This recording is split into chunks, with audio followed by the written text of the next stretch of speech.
AMZN stock. This is Amazon. And so, yeah, the AWS servers in the East 1 region have gone out, and it's a big deal outage, but Amazon won't disclose what happened. Like, they're like, yes, we know the cause of the outage. Like, yeah, thanks. You want to give us a clue as to what's going on here? So, Reddit has been going crazy with conspiracy theories like, oh, this is a giant hacking attack, and they're going to have to pay the ransom to get it back up. Like, if they're back up, it means they paid the ransom, stuff like this, um, which is pretty funny. But we'll take a look at the stock. Let me go back in the history of Amazon. We'll look at the market, look at the Bitcoin debacle a little bit more. Please like, share, comment, subscribe, whatever. Anyway, this Amazon stuff hasn't had any sort of immediate crazy response in the stock. And the technicals are pretty cool. I'm on the daily chart here, so I mean, we've got a long-term bull trend from the 2008 bubble. Like, this is kind of just the FANG stock run since the 2008 crash, and Amazon's one of the key players. Sideways consolidation into support. We are kind of at resistance here a little bit in this channel. If we pop up above this channel, like, we have all kinds of space to make crazy bullish moves. And the next channel is up here at 10,000 somewhere. So anyway, that's a relatively bullish outlook for the moment. We're still above the bull trend line on the general market, and I've been saying, like, if we have a big pullback on the S&P on the whole market before we run up to sort of the top of this everything bubbly area, these are the kind of stocks that people are rotating into now for safety. This is like big infrastructure of the internet kind of a stock at this point. Like, in the 2000s, let's go back to the 2000s. I'll just keep it on a daily chart. This is good. But like in the 2000 bubble, the .com bubble, Amazon was one of these small tech and growth stocks. And it was originally a bookstore, and then it started rotating into online sales, and then logistics, and then the whole Amazon Web Services thing. Which, yeah, the AWS is just one little, not a little part of the business, but it's just one part of the business also. So it's a pretty diversified company, and you can see that it went from $1 to 100 or so during the .com bubble run up, and the .com crash took it from 100 back to 6. So it was a pretty big crash. And this was one of those small tech stocks, and it just really ate it, but it survived. Most of them did not survive. Amazon did. Then we have a pretty solid channel that we ran here, and this here is just the 2008 crash. Amazon didn't pull down that hard, 90 to whatever, 35. But in any case, you can see here we started picking up the 2008 bubble line and running through channels. And so this is a good area to look at. See how we're kind of at resistance, and then the bubble trend line pushes us through, and then we bull some more. And now we're kind of doing that. Resistance, push, resistance, push. So if this bull line pushes us through, Amazon's looking good. So for anyone that's not expecting a bear market anytime soon, this is a pretty good looking chart. I really like this chart. And if you are, let's flip over to the S&P. If you are expecting a bear market, this is a stock that's a little bit safer than most of the other ones to sort of trade near the top of a bubble, which is where I think we are now, kind of near a top. And I think we're coming into a topping pattern here. All right, so just on the S&P, let's do that, and then we'll look at Bitcoin again. S&P is deciding whether to do a bullish, like a golden cross, like bullish blast the upside, or if we're just going to flat out barely in bull territory here, which, the bullish cross would probably be a move like that. Flatting out would probably be just kind of investigating this area near the top of the bullish channel, which looks like what it's trying to do right now. We threw a little tail, and we'll see how this comes into market here. But yeah, if we throw that tail and come down a little bit into this range today, then I would just check this area out for, I don't know, a week or two maybe on the S&P. But we do have this downward trend that we could revisit if we break under here. And this is the thing that I still think is going to happen, although it's, I guess, less likely than it was last week, because the momentum has come back up on the bullish side here. But I still think that we're going to make a little downward test, but I don't think that this is like the top of the whole market. I think that if and when we pull down and test this stuff, we're going to do a bounce and maybe another bounce, something like that. I think the topping pattern of the market might be something that looks kind of like this.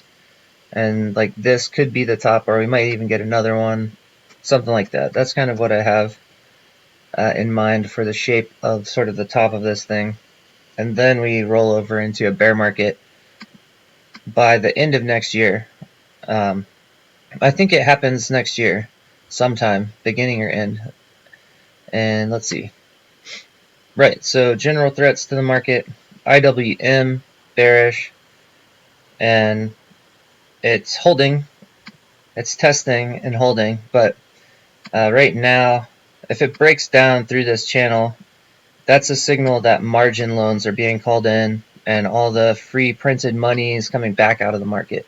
So this is a good stock crash indicator with a lot of room to come down. And margin loans are absolutely insane. But I like looking at the IWM more than margin loans because you get to see the hidden money. There's like angel investor money. There's SPAC, like not SPACs, like swaps, like bank swaps. There's money that you can't really see in the margin loan data that kind of shows up here in the trading and the IWM, these small cap Russell 2000 companies. And treasuries are breaking out, right? And now they're coming down, but they're just testing the top here. So we broke out and jumped on top of this channel. So this kind of a move is awful for Bitcoin, kind of bad for the stock market in general. But this would be pushing inflation down, and also would be pushing interest rates back towards zero if this happens. And so this is an unexpected move that people need to pay attention to. That's a really important thing in the bond market. And everyone's saying like, oh, the Fed's going to raise interest rates. Like they'll talk about raising interest rates and the bonds are trading this way and they'll be like, oh, well, interest rates are at zero again. Like, surprise. So that's kind of unexpected thing, but the bond market tells you what interest rates are going to be, not the Fed. Just so you know. I don't think the Fed actually controls interest rates hardly at all. Like their bond purchases and what they're trying to do about half the time goes the opposite direction. Dollar also breaking out and jumping on top. So treasuries and dollars threatening a bullish blast is kind of threatening everything, the combination of the two. Anyway, Bitcoin, where are we? Around 50. Okay, so Bitcoin is looking scary. So we came bearish. We did a bearish rejection on the momentum. We're on the bearish half of the RSI. And so bearish. This looks kind of ugly. So I was saying if we rally up to this trend line again, that's sort of a dead cat bounce kind of an outlook. For the moment, it looks like we're not even going to try to get that high. But the big deal on Bitcoin is, well, let me tighten that, or whatever, who cares about the ribbon? That thing's hard to control. Anyway, you can see, you can see the downtrend line and the negative momentum, but the big deal on this, let me just kind of draw the obvious triangle we have here. This is where we are right now, and bulls want to stay above the bullish trend line and break out of here, right? And that would be by the end of January or beginning of January. just a few weeks, we should see kind of what's going on here. If we get into this area under the bull trend line, this is a weird trading space because it's like not breaking down, but it's still below the bullish area. It's like, what's happening? But if we crack underneath this channel and we're off the bull trend line, that is kind of a lookout below scenario. And that's what's being threatened right now in terms of the momentum. Bitcoin's threatening to break down. But the big black swan thing is we just finished the Craig Wright Satoshi Nakamoto court case. They ruled effectively that Craig Wright is the creator and not really owner, I guess, of Bitcoin, but he's claiming he has patents, like a lot related to like the Bitcoin Cash fork. So he could come out with a ton of patents, and he's been saying for several years, like the BTC fork of Bitcoin is the wrong fork. It's like potentially a legal issue, but like the block sizes, they just like screwed up and didn't follow the white paper. He's been like yelling about it for like 2 or 3 years. Like, yeah, like I didn't want to come out. I thought you guys would know how to like build on Bitcoin, but you like immediately screwed the blocks up. So I have to come out and like fix what you guys screwed up. This is what he's been saying. So if he throws a pile of patents on the table and he moves all the Satoshi wallet coins and then he comes out and says BTC is the fake fork of Bitcoin, I think that probably would be a little bit of a black swan here for Bitcoin, for BTC, but I think it would be a black swan for all of the coins because you get in a big fork war and it goes crazy. Like trading goes crazy, and plus he says like Bitcoin shouldn't be a speculative asset. Like it's a property rights and value transfer system that needs to be an actual tool that people use, not some buy and hold gambling speculative thing. But anyway, he's been saying all this stuff for years, and everyone's been saying he's a fraud, and now the courts ruled that he doesn't have to transfer his bitcoins to the Climate Estate, and he's the court didn't like rule that he's Satoshi, but you can go watch my Satoshi court case videos that I just did. All of the stuff came out in court about the identity of the Satoshi guys. It's Craig Wright is the main guy, and then Dave Kleiman was the main miner, the early miner, and worked on the code. And then and David Rees was like a very good mathematician that helped design the concept for Bitcoin and did some coding and stuff too. And so those are the guys, the Satoshi thing. But they also were like, well, you shouldn't reveal Satoshi because the myth is cool or something, but whatever. That's what came out in court. So anyway, the Satoshi coins haven't moved yet. None of that's happened yet, but the court case is a monstrously huge deal that nobody's talking about. It's ridiculous. Like, what? There's like no news this week? That's like the court case of the freaking century. But yeah, anyway, Bitcoin looks dangerous, and I don't know, let's say the stock market rolls sideways for a couple weeks. Bitcoin could easily roll sideways to kind of in this triangle area.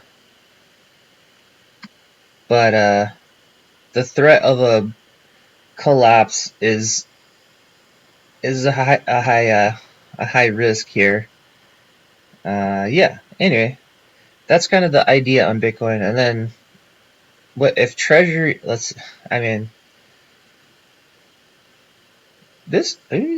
don't know, this could be like a really major market top.